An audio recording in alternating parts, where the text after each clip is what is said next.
Kumain kasi ako ng nilagang itlog. Yung balat dito ko lang muna nilagay. Ayan, pinaglalaroan na nila. Si Kuya Blue. Takot kayo kay ano? Takot, napapansin ko sa inyo, takot kayo kay Felix.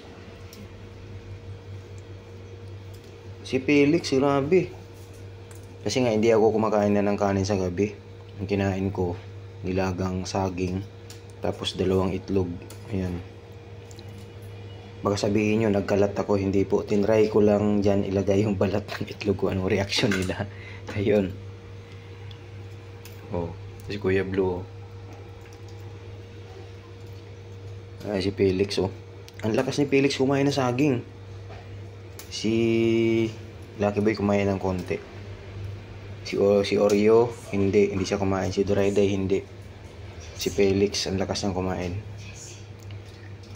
Saging na nilaga. Oh. Ano, Felix? Ano yan? Lilinisan ni Dada yan. Gulat ako sa inyo, nandito kayong 5.